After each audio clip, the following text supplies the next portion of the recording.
வணக்கம். இன்றைக்கி நம்ம பார்க்க போகிற சமையல் ஒரு சூப்பரான தக்காளி தொக்கு எப்படி செய்யலாங்கிறத பார்க்கலாம். இட்லி, தோசை, சாதம் எல்லாத்துக்குமே அட்டகாசமாக இருக்கும். வாங்க எப்படி செய்யலாங்கிறத பார்க்கலாம். இப்போ ஒரு பேன் எடுத்துக்கலாம். இதில் நல்லெண்ணெய் சேர்த்துக்கலாம். மேக்ஸிமம் நல்லெண்ணெய் இல்லை கடலெண்ணெய் செஞ்சிங்கன்னா நல்லாயிருக்கும். அதனால் எண்ணெய் கொஞ்சம் தாராளமாகவே விட்டுக்கலாம். இப்போ எண்ணெய் நல்லா சூடாகிடுச்சு. ஒரு டீஸ்பூன் போல் கடுகு சேர்த்துக்கலாம்.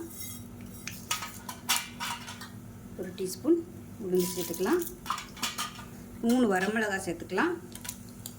இது எல்லாமே பொரியட்டும். இதில் பெருங்காயம் சேர்த்துக்கலாம். கருவேப்பிலை இருந்தால் சேர்த்துக்கோங்க, என்கிட்ட இல்லை. அடுத்து நல்லா குறைச்சி வச்சுக்கோங்க. நான் இன்றைக்கி 1/2 கிலோ தக்காளி எடுத்திருக்கேன். 1/2 கிலோவுக்கு 1/4 கிலோ வெங்காயம் மிக்சியில் அடித்து வச்சுருக்கேன். இதை சேர்த்துக்கலாம். இப்போ நீங்கள் நறுக்கி போடுறதுனாலும் சேர்த்துக்கலாம். இந்த மாதிரி அரைச்சி சேர்க்கும்போது நம்ம சாதத்தில் போட்டு பிசைஞ்சு சாப்பிட்றதுக்கு நல்லாயிருக்கும். இதை சேர்த்துக்கலாம்.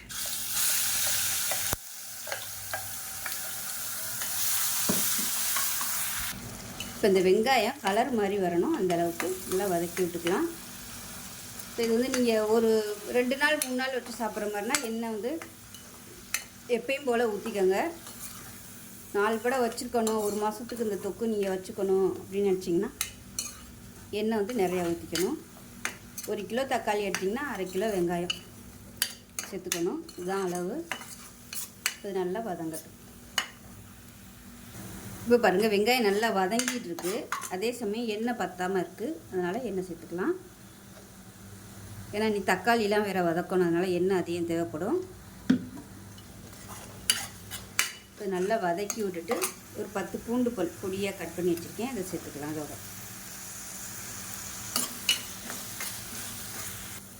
இப்போ பாருங்கள், வெங்காயத்தோட கலர் நல்லா மாறிடுச்சு பாருங்கள். இந்த ஸ்டேஜ் வரைக்கும் நல்லா வதக்கணும், அப்போ தான் நல்லாயிருக்கும்.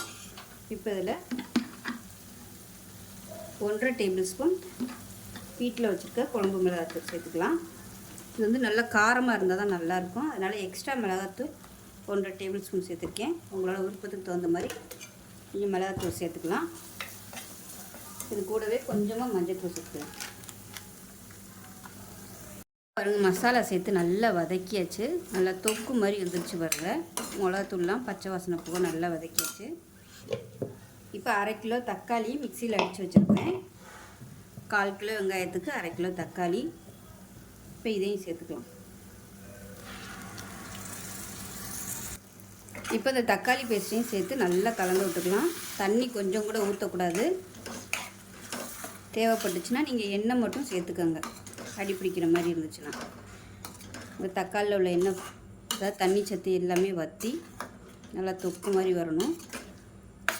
இப்போ இந்த ஸ்டேஜில் உப்பு சேர்த்துக்கலாம்.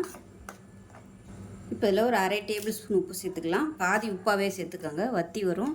அப்புறமா சேர்த்துக்கலாம். இப்போவே நம்ம கரெக்டான அளவு உப்பு சேர்த்தோம்னா வற்றி வரும்போது உப்பு கச்சாப்பில் ஆயிடும். இப்போ நல்லா கொதிக்கட்டும். இப்போ இந்த ஸ்டேஜில் நல்லா 1 டேபிள் ஸ்பூன் சோம்பு மிக்சியில் போட்டு பொடிச்சு வச்சுருக்கேன். இதை சேர்த்துக்கலாம். இதுதான் இந்த தொக்குக்கு நல்ல ஒரு ஃப்ளேவர் கொடுக்கும். அடுப்பு மீடியத்திலே வச்சுக்கோங்க. ஹையில் வச்சிங்கன்னா தெறிக்க ஆரம்பிக்கும். கலந்து வச்சுட்டு மூடி வச்சிடலாம்.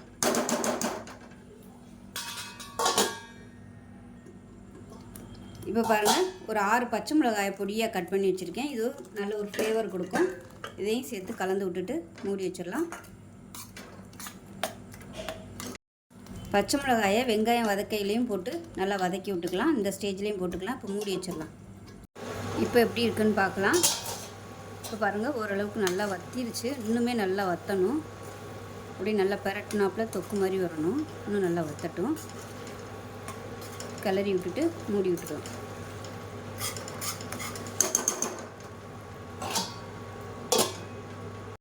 இப்போ பாருங்கள், தொக்கு சூப்பராக ரெடி ஆயிடுச்சு. இந்த அளவுக்கு வரணும்.